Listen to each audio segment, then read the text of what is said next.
we are live for February 22nd Vision Committee meeting. We are sitting around the regular table here in the City Council chambers tonight. We're trying to be a little bit more casual on our Wednesday meetings. We do have a lot of you that are here in the audience today. I really want to thank you for being here and taking the time. And just so you know, because this is a casual setting, that we really do want to make sure that you have an opportunity to have your voice heard and chip in and ask questions and engage in the conversation. Before we get too far, though, we do need to do a roll call. Councilmember Dennehy. Absent. Councilmember Schmischer. Here. Councilmember B. Smith. Here. Councilmember Stein. Here. Councilmember Tracy. Here. Councilmember Worthington. Here. Mayor Pro Tem Hamrick. Here. Mayor Smith. Here. We are here to talk about the Black Hills Park Station property. And I'll turn the time over to you, Ryan, to get us kick-started. Maybe give us a history before we kick in. Yeah, we've got John Vigil from Black Hills here to speak on the topic. The Park Station property, several years ago, we did an Arkansas River Corridor master plan. There's some ideas for how this property can be developed as an asset for the community in the future. The plan has sites for potential RV camping, has a place for river takeout for rafting, potential parking for future riverfront commercial uses. So there's plans in place, but in the more recent past, there's been questions about the level of cleanup that has been done on the site, and that is what John and his team is here to talk to today about the recent cleanup work that they've done on the sites, and talking potentially about disposition of the site. Yeah, Thank you for being here, John. We really appreciate it. absolutely. My pleasure to be here this evening. Thank you, Mayor Smith, members of council, for allowing us to give this presentation today. I'm joined by Brian Partington. Brian is with Pinion Environmental, and he was very involved in the process of the work that we've done recently. But I've also got Austin Belcher in the audience. He is part of the Black Hills Energy team, and he has been the driving force, really one of them, behind all of this work. And so today, I first want to start. Let me just introduce myself. I know many of you. I know many in the audience as well. John Vigil. I work with Black Hills Energy and Community Affairs. I've been with them for 4.5 years. And Brian is, I've got his bio here. He's got 23 years of experience focusing on hazardous of environmental work, focusing on hazardous materials, biological resources, wetlands, geographical, geological and environmental planning. He has managed hundreds of projects for different public utilities, public entities, and he is with Pinion Environmental, as I mentioned. He's a project delivery principal there, and he was the principal that was involved in this project. He's going to do the lion's share of the presentation today.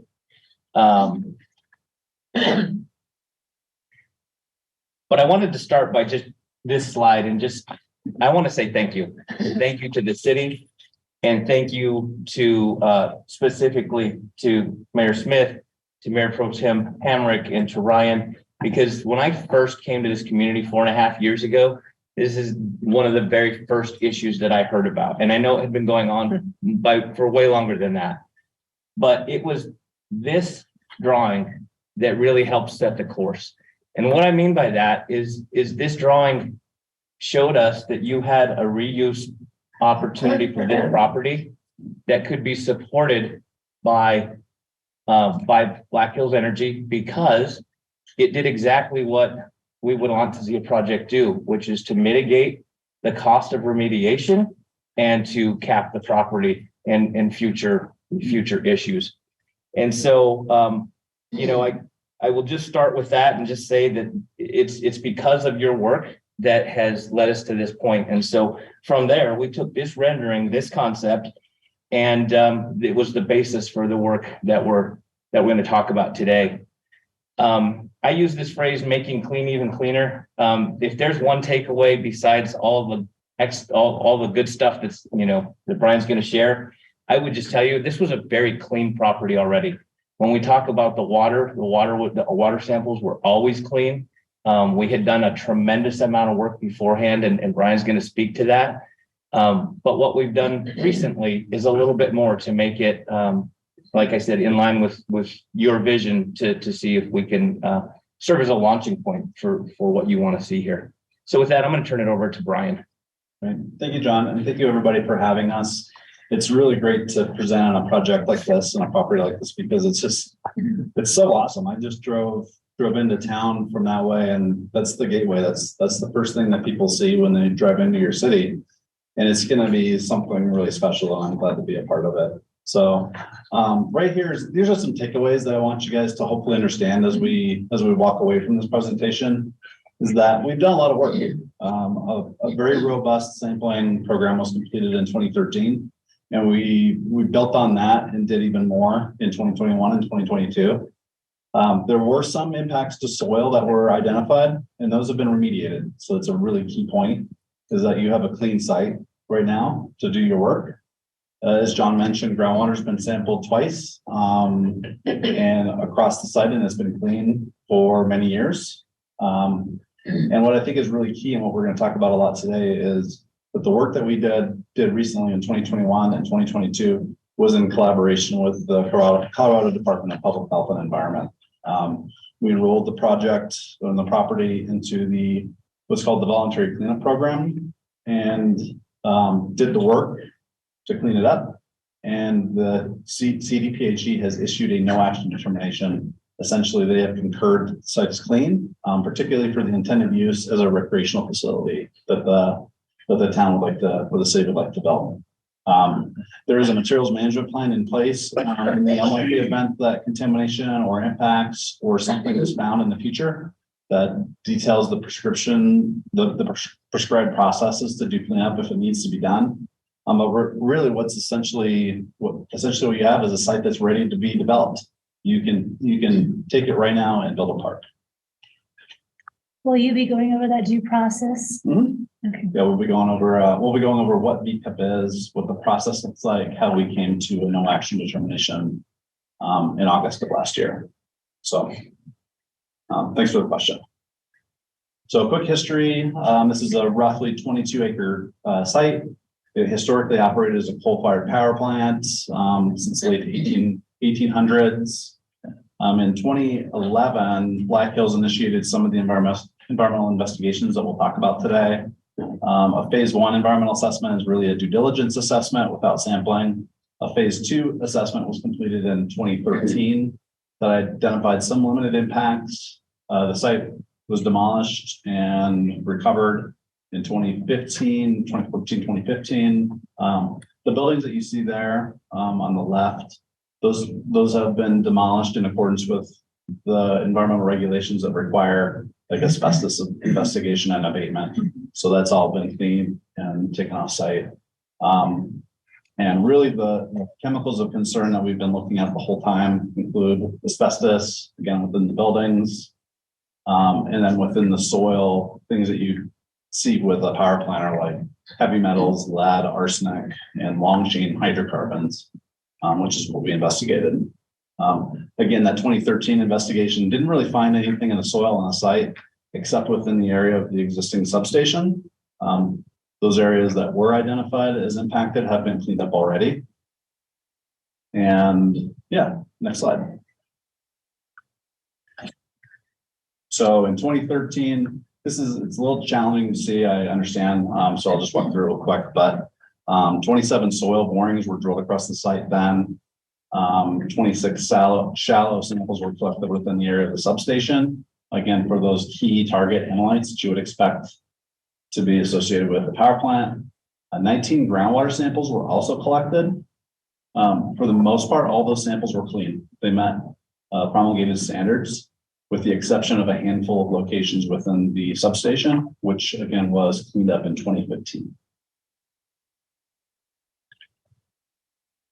So where are we now? So that information was used to initiate a consultation with the state health department. And we engaged them again with the master plan that you guys developed as a springboard to identify a plan to conduct additional assessment and cleanup if necessary, in collaboration with the health department. So what we wanted to do is engage that third party, have them look at our data, help us to identify strategies that can be used to essentially make sure that what you do is environmentally sensitive and meets the objectives of the state voluntary cleanup program. I will say that Vonda Apostolopoulos, the partner that we worked with the state, is very excited about this project. I think he mirrored plenty of times with John and Austin and I that this is a great site, not only in terms of the data that we have, it shows that it's pretty clean, but also just what you're planning to do with it. So why did we enroll in VCUP? And Mayor, we'll get to what VCUP is in just a bit. Essentially, what Black Hills has desired the entire time is a clean property. They want a clean property that they own, or should they turn it over to another entity, they want to know that there's going to be limited or no environmental risk to that property owner as well. So what we wanted to do is make sure that the environmental encumbrances were dealt with, that it was free of those. And by engaging the health department, we could get unbiased approval that the site is clean, as we're stating. So we're stating that a lot, but we want to make sure that somebody else is also saying that doesn't really have a stake in the game. So that third-party approval, by the way, for VCUP is widely accepted by financial institutions, health departments, local planning boards, as that assurance, again, that regulatory assurance that you get is a site that is protective of human environment. I don't know if this is a good time to ask or later, but can you be more specific about, for example, the depth or depths of soil samples that were taken, the depths of groundwater wells that were monitored? Absolutely. We're going to get into a little bit more of the investigation in a bit. So, Is that the right slide? yeah. What is VCUP? So what is VCUP? It's the voluntary cleanup program that the state health department operates under the promulgation of the Colorado Voluntary Cleanup and Redevelopment Act. Essentially what that does is it provides a mechanism for sites that are unregulated, and those would be sites that essentially operated before the promulgation of different regulations, like the Resource Conservation and Recovery Act, it's called RCRA, which is essentially our solid waste regulations right now. CERCLA is our Superfund law. We have laws that deal with underground storage tanks and so forth. Most of those started like the 60s and 70s. This is a facility that operated in the 1800s. So there were no environmental regulations at the time. So VCUP was really designed to kind of cover some of those properties and those sites that lie dormant or vacant or blighted, that nothing ever happened to them because there was a perception that they were dirty or clean or contaminated, call us brownfields, as opposed to the greenfields that are easily developed because there's really no stigma associated with those. So VCUP is that program within the state health department that gives a property owner the opportunity to voluntarily, and I use air quotes just for those online, to voluntarily clean up their property. And if in doing so, in collaboration and coordination with the health department, you can get essentially their approval that the project or property is going to be suitable for that intended use that you offered up in your application process. Does that hopefully answer your question about what it is? Well, And we'll get through some more of the process and how it works. I'm particularly interested in, if we develop the property and we find contamination, what is that due process and what has to happen? Okay. Who's responsible for it? I will absolutely answer that question about. So, okay. So the process, what the state health department prescribes in their voluntary cleanup program is you have to do some due diligence, really understand what's there. They require and they stated in the regulations, a fully characterized site. So that means surface soil, subsurface soil, groundwater. What they are trying to understand are what are the exposure pathways for future users. So is there a mechanism for a user to to eat the contamination, to drink the contamination, to breathe it. Those are the exposure pathways that we investigate when we develop a sampling plan and do the characterization. Once we have understood what those potential impacts are, we have to develop that plan to clean those impacts up, essentially eliminate the pathway for exposure for future site users. Once we have done that cleanup and eliminated those exposure pathways, then we can solicit or petition the CDPHE to issue a no action determination that we basically ask them to agree with our assessment that the site is now suitable for that intended use and is and meets the obligations of BCAP in the cleanup process. So for our site, the goals were essentially we had to fully characterize the site. And although Black Hills did a wonderful job in 2013 with their sampling, it was dated information. So Fonda and CDPHE asked us to repeat that investigation to confirm that those data were still valid. That included collection of soil samples in the surface, the subsurface soils again, as well as groundwater. I can't remember exactly how deep groundwater is, but I want to say it's 15 feet, but it's really nothing this year, right? For this site, Fonda was pretty insistent that any soil within 3 feet of the surface must meet EPA residential standards. And what that means for residential is that's an unrestricted use. You can use that to put on a school, a daycare, homes, residential parks, and so forth. That's as clean as you can get as residential standards. Beneath 3 feet, the cleanup goal was to meet the commercial worker standards, which is a site that would be suitable for any sort of commercial use. So shopping centers, retail, those sorts of things. He was insistent that groundwater has to continue to be demonstrated as clean, so meeting the EPA drinking water standards. We had to develop a materials management plan. That's the plan that you have in your back pocket should we find something during site grading, during future installation of utilities and so forth. Because the intent was to clean the site 2-3 feet, the MMP wouldn't be required to be implemented during superficial sort of work. So if you're working within 0 to 3 feet, you didn't have to implement the MMP or do any sort of extra work. So to essentially just keep your eyes open. If you see something weird, then call somebody. But we'll get into that a little bit more. So here's some more information on the site characterization. All those dots are a sample that we collected to evaluate surface conditions, so surface soil. So those were essentially 0 to 6 inches. We really targeted the areas where we would more likely expect impacts. So like the cooling ponds, where the plant was located, where the coal was stored, those areas were the focus of that. Some of the other areas, like towards the east, which was never really part of the operations of the facility or right along the river, was somewhat less aggressive in our sampling protocols.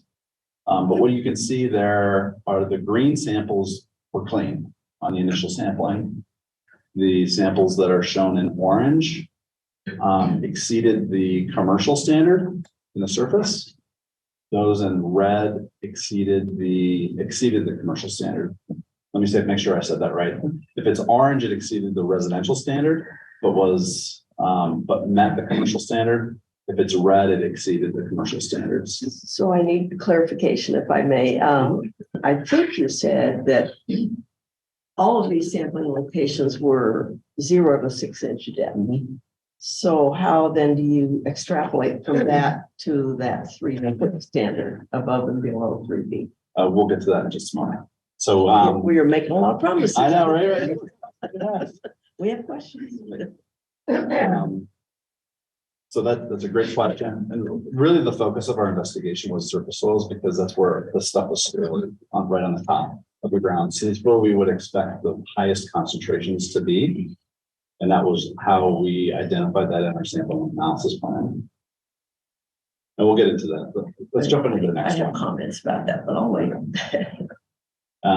So we didn't do as robust of a deep sampling program because there was so much done initially. So our focus in this round was to confirm that those data collected in 2013 were still valid. So we collected, I think, eight more samples at depth. So, anywhere from 1 to 8 feet. We focused that sampling where we saw fill material that might have coal in it. So that was sort of the target of that. So every one of these locations is a soil sample. The locations that have an MW associated with that were converted into groundwater monitoring wells and also sampled groundwater. So all the groundwater was clean and all the greens were clean. Where you see orange or red, again, exceeded either the residential standard at depth or the commercial standard at depth is red. So I see 3 MWs. So is that the total number of monitoring wells? That's for the sampling, yes. And the depth of those? They were Yeah. probably, I didn't bring my investigation, but I do believe groundwater was roughly, again, it's close to 10 to 15 feet. And the original investigation into the property had more monitor wells in there. There were more, this is just for the second round. This is a second round. We didn't want to, these things cost a lot of money. And we had clean water before. We expected it to still be clean. We just wanted to get a snapshot to make sure. Mhm. So with that, what we did was we cleaned each of those locations that had a hot spot. Anything, again, in the surface soil, anything 0 to 3 feet, through excavation. So those areas were excavated out in a 50-foot radius from each of those samples.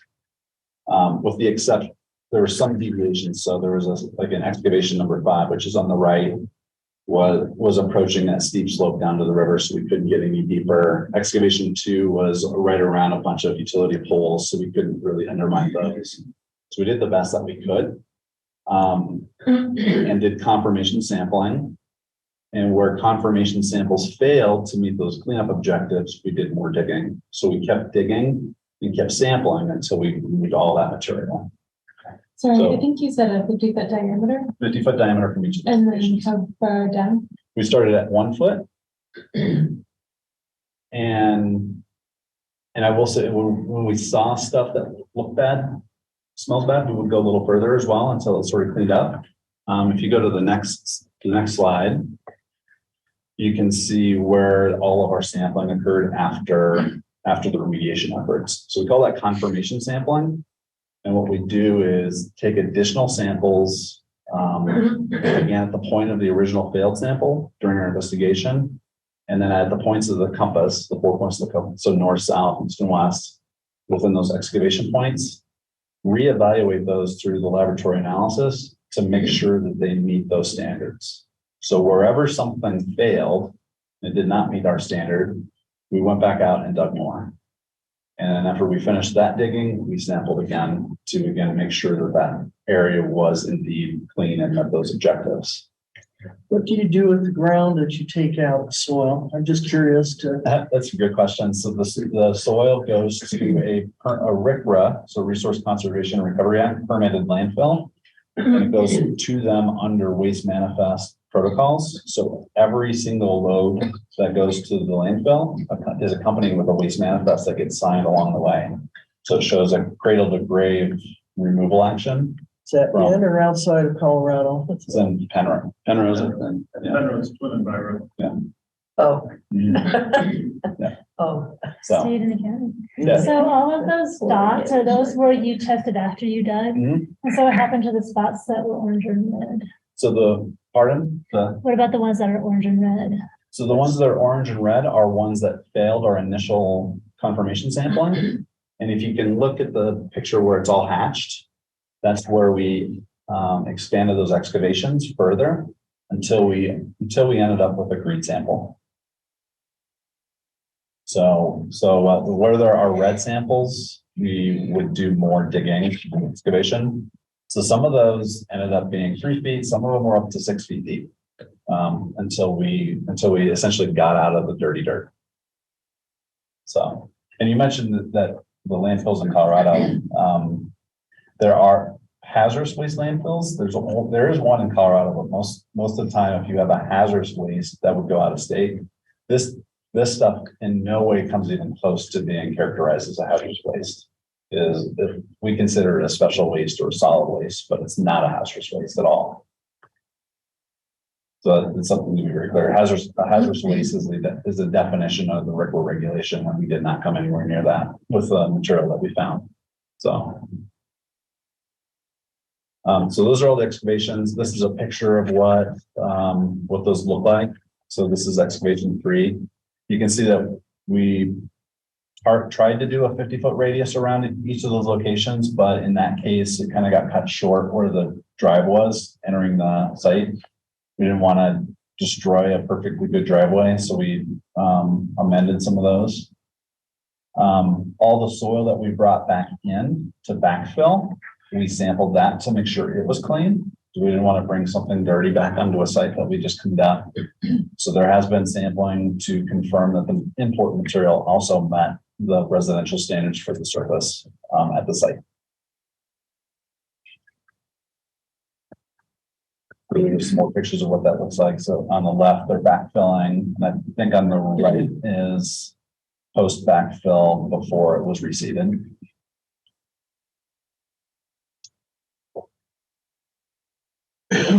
So with that, with the work that we had done and the confirmation sampling that confirmed that the material that we identified as dirty had been removed successfully, we submitted a petition to the State Health Department requesting a no action determination for the site with the intended use to be a recreational facility, a park, and so forth. So some of the things that we did, fully characterize the site again. So on groundwater, roughly 2,700 tons of impacted soil was removed from the site and hauled to the landfill. Again, that was all replaced.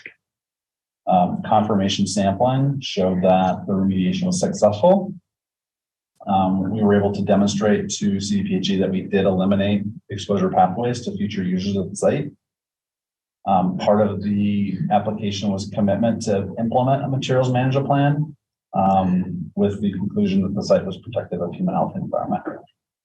So really quickly, I want to answer your questions about the materials management plan. So what that is a plan that Black Hills or the city can turn over to a contractor and say, if you find something that you think is suspect, this gives you the roadmap on how to deal with that. So essentially it's how do you identify something that looks bad, smells bad? How do you do the sampling to confirm whether it is bad or not? And what do you do with it? So it kind of helps to repeat this, but say you find a pocket of something that we didn't find. You can't sample every square inch of any site. So you have to sort of acquire enough data that you feel confident in what you have. But again, we can't do everything, and there's not enough money in Black Hills budget to go and dig up the entire site either. So this is sort of that insurance policy that if you do find something during the course of your excavation and work, especially if you go deeper, this gives you that roadmap on how to do it. And again, it's been something that's reviewed and commented on and approved by CDPHE. So they feel confident that implementation of that will again result in a site or a project or a process that meets human health and environment. And we're really focused on the top 3 feet too. So we're thinking long-term, not only for the immediate construction, and we feel pretty confident that site grading, you can take soil from one spot to another and it's going to be clean, and it's going to be perfectly reusable. But if you do find something, this is what you can do. But we're thinking of the gardener 10 years from now that plants a tree, or somebody that needs to do a repair on an irrigation system. That 3-foot buffer gives us a good assurance that they can go out and do that work and work in a safe environment. I think that plays to the master plan, which was done in 2017. By the way, it was done with a consultant who also designed the Centennial Park and also included a lot of community engagement. Okay. But we were also intentional in trying to not have anything that would go below 3 feet. Right. And so understanding that this is a place that we need to tread carefully and don't want to find, Sure. people any contaminants. And so that was an important part of that planning. And we're actually pretty restricted on what we could or couldn't have. Okay. Well, that makes sense. And so I've got a question. So Brian, is the materials management plan triggered by getting below the 3-foot horizon or by encountering something? Right. Yeah, and really the first trigger is to provide some training, some information to site workers and to say, hey, if you see something, call a consultant. It could be me, it could be somebody else that you bring on that can help you kind of work through that process. To be perfectly honest, this kind of remediation is really easy. You're digging stuff up and putting it in a truck and it goes to the landfill. So it's generally pretty straightforward. But the idea is to give workers, empower workers with information to know what to do, when to say, stop, let's take a look. And then the process is to do maybe some sampling, maybe just direct load it and take it to the landfill already, those sorts of things. So is that stop triggered by 3 feet or by encountering something? At 3 feet, we want to have somebody that's a project monitor to be on site looking at it. So it's, Right. so a 3-foot trigger. So at 3 foot, have somebody that's readily available to come and do some monitoring. Thank you. It's really a technician to stand there and just watch, honestly. So what guidance then does that person have or need to have? I mean, what are they looking for? And you've mentioned smells several times. Right. So where is that kind of stuff written down as a guide? That is also in the materials management plan. It's sort of it does identify, and we use the word loosely in our industry, looks bad, smells bad. So if you see staining, if there's an odor, that would trigger somebody to use more scientific instrumentation to do screening and the processes to collect samples for laboratory analysis. And I think it's important to mention that, we shared the materials management plan with the city staff before we actually finalized it. So they had an opportunity and they were very respectful in saying, hey, this is your property, not ours. But, they had an opportunity to review exactly what was proposed before it was solidified with the state. So another question I have, if you're done, John. Well, not really, but. Okay, well, we'll take turns. So you had mentioned, I don't remember your exact word, but the allowed use being park or recreation area. So where do we find a definition of that would say that means this and it means you shouldn't do that kind of a definition? Right. So everything that we did was built around the master plan, which was to create a recreational facility. If a future property owner wanted to develop residential, then it would reopen the voluntary clearing process. So that no action determination is very specific on that intended use that we presented in our plan. I think it was like nature. A nature park, nature park, recreational facility. So, And that's why it was so important to start with your master plan.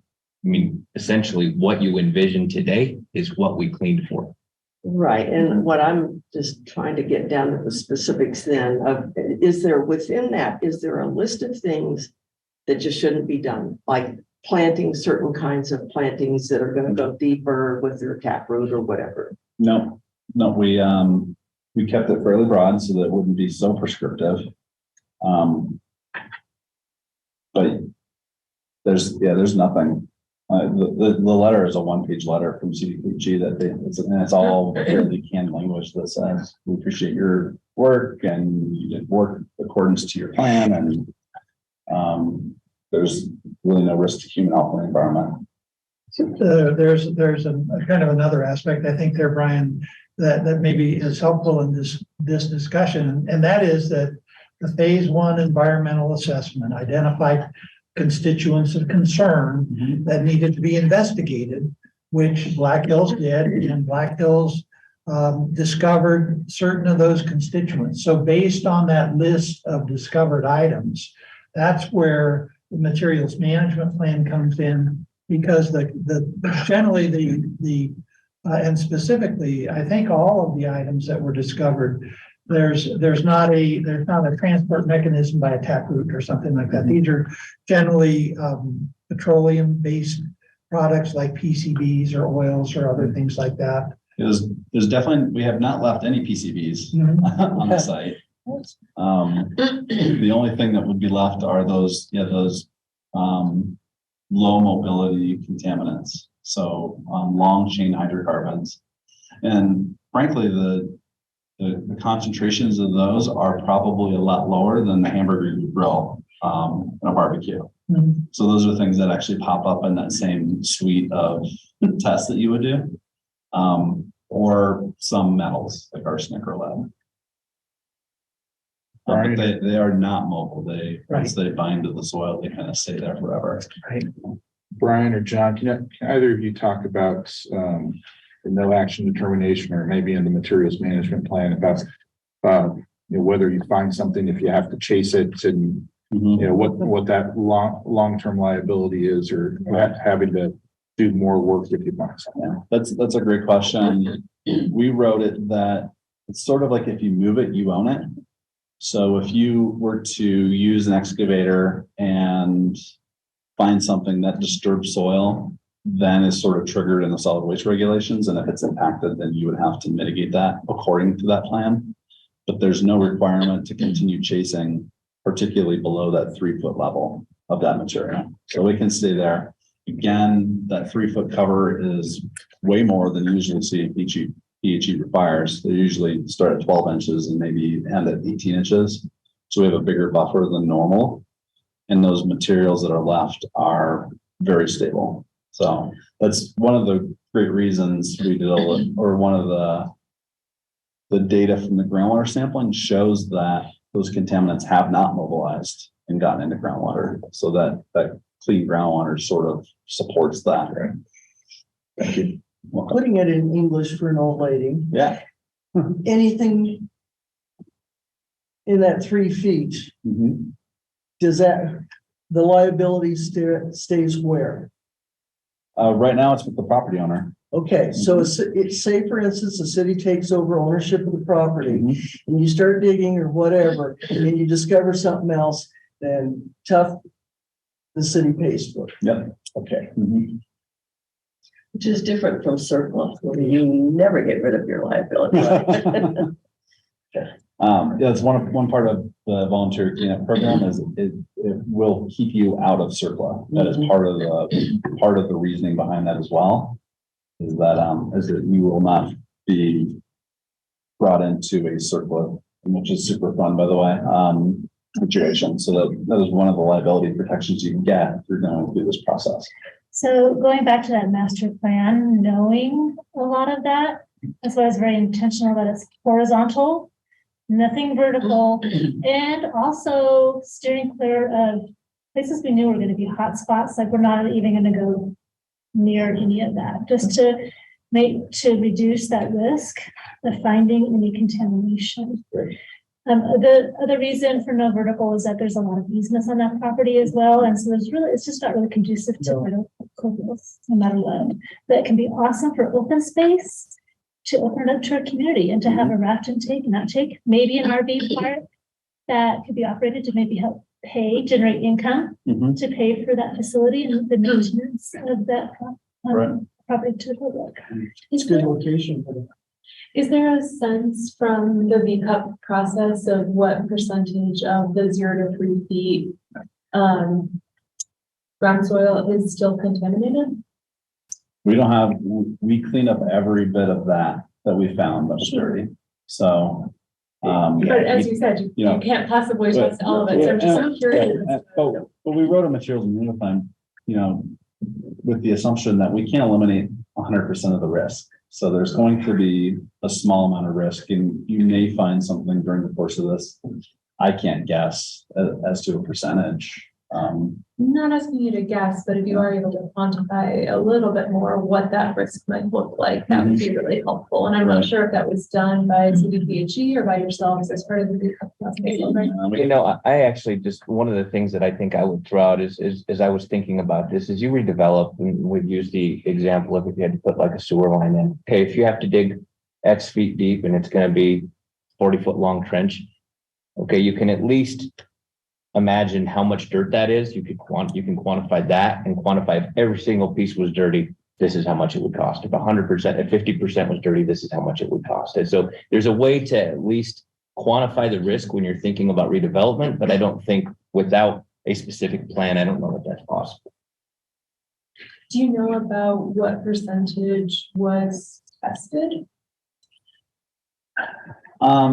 If you go back to the slide. Really, our focus was the surface, 12. Shows our spread. So, that would be hard. That'd be a hard one to answer because we use the hand auger for this. It's 6 inches in diameter. So that's it's a 6-inch snapshot spread out across the site. That's Very small. Well, and I think that another answer to that question also, and that is that the phase 1 environmental investigation is targeted because you know certain things were used in certain areas, so you go there to look for them. There's also a random portion that you do, and you just go out and take a sample here and there to ensure that there's not something out there that you were unaware of. But because of the targeted nature, this second character, so the first go round, those soils evidently removed. The second go around, this is more random sampling driven rather because you've already remediated a bunch. What, I'm sorry if somebody was gonna say, I was just gonna ask, what role did CDPHE play in helping select the different sites? We wrote a sampling and analysis plan, which identified our proposed outcomes, where we wanted to collect those samples, the decision factors and so forth. It's a pretty robust plan to help with those decisions to come up with this. So a big role. Yeah, we had maybe a dozen meetings with Fonda throughout this process. A lot of it had to do because we were a little bit out of sequence in how we did things because there was some money in Black Hills checking account that needed to be spent in a certain time. So we had to kind of jump in and do a lot of this in 2021 before that money started. So it was very collaborative with CDPHE through every step, through the selection, after the analysis came back, what we do next, proposed remediation, he would comment on that. So it wasn't one meeting and then we submitted the no action determination. There was a lot of conversation that went along the way. Yeah.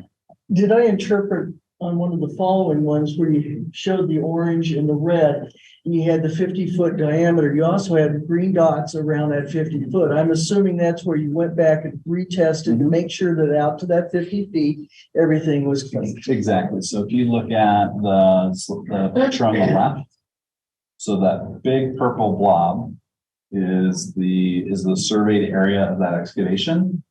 And each of those green dots, so we started with 5, is a confirmation sample that we collected to make sure that the dirty stuff got removed. If you see an orange or a red dot within that, that's where that confirmation sample failed, and we did more digging.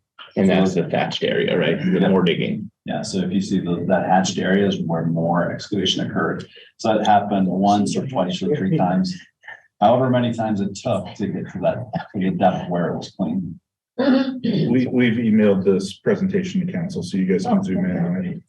And then I had a question as to follow up. You had mentioned that must be the no action determination, but something from the CDPHE, is that something that the city has also or will have or has seen or?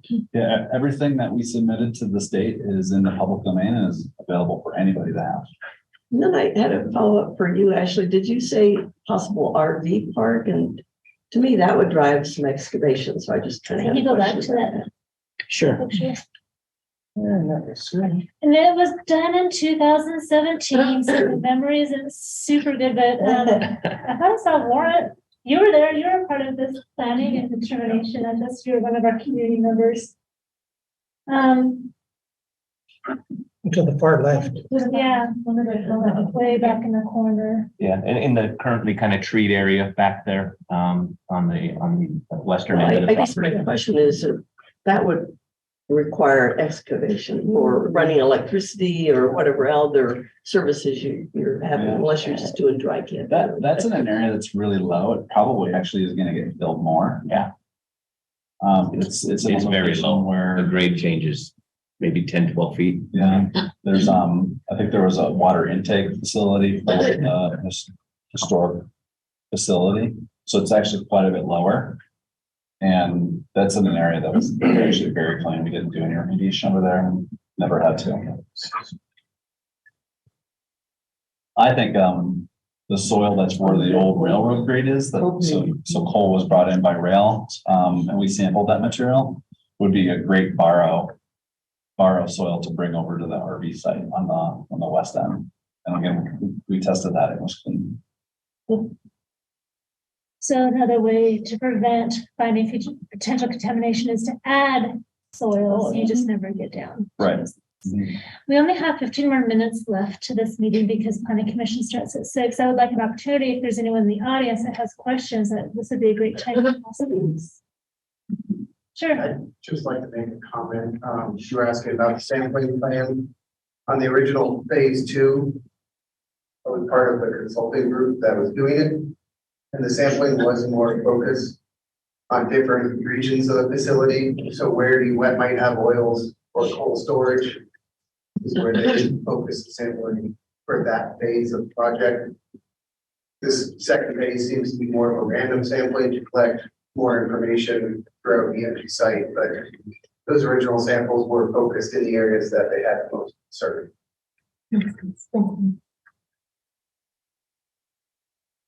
Sure.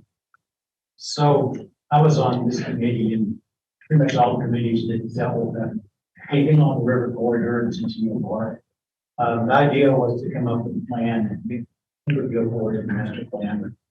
Hopefully that we would get to a point where we would take another look at it, another visit or two at it, maybe develop a committee. If we go forward, decided that this will happen. But we can have a committee that goes forward with ideas from not just river use, but also the entire community, for everyone to put in their 2 cents worth and their ideas, things that we haven't thought of, come up with a good plan for this open space river park. That's a good suggestion. So, I mean, it is a rough draft plan, so to seek more public comment and contributions on tweaking and finalizing that plan. That's what I like. Dennis? Yeah, what's the next step in accomplishing the transfer of the property from Black Hills to the city? Yeah, I want to know that. Yeah, so it's a great question. And first, let me maybe just have Brian touch on this real quick, and then I might want to hit on the deed restriction, which still needs to be developed. Okay. Yeah, so this is a quick summary of how things went with the state health department. Again, in 2021, we conducted a full-scale site characterization of the entire 22 acres. We identified 6 areas to clean up. In 2021, we did the first excavations, which removed about 1,500 tons. For the most part, conformational sampling showed that it was clean. There were some areas that failed, so we did additional excavation, which occurred after the holidays in 2022. So another 1,200 tons was removed. That final confirmation data did indicate that it met residential standards, at which point the tested and clean import soil was used to backfill and reseed those areas that were disturbed. All the information again was packaged and submitted to the state health department with a request for a no action determination, which was received in August of last year. So, in terms of the transfer of property, one of the things that I have shared in the past is, I know there have been prior discussions. You have to understand that this is a customer asset. And so it's owned by our customers. And so the PUC is going to have final say in whether or not that asset can be transferred. I have used in other presentations an example where Excel had disposed of some tank farms in cooperation with the Denver Housing Authority. As it being kind of, it was a win-win because it helped their customers, it helped the Housing Authority and it helped Excel as well. I would imagine that we're gonna look for something similar to that, i.e., the 22-acre property, we would have to have a valuation of it, and then we'd have to transfer that for value. I say that because that's the expectation at the PUC. That said, this is an open conversation. I wouldn't close the door on anything, and I will say that publicly. Because at the end of the day, we're still going to have an operating substation on that property. So we're going to need access. That doesn't, and because of the deed restriction that we're going to develop, which says it has to stay open park-like atmosphere, it's going to have that's going to diminish the value of relatively significantly, in my opinion. And so I would imagine that it would not be an onerous task in terms of getting it transferred to the city. Onerous as in cost? Correct. We're looking at a transfer, not like a long-term 99-year lease. So we talked about that internally, and I will be honest that with the change in some internal legal counsel, there's been a change in that position. And so they would prefer for us to divest of it. And so that's the direction I've been given. We do need to divest of it. We won't lease it.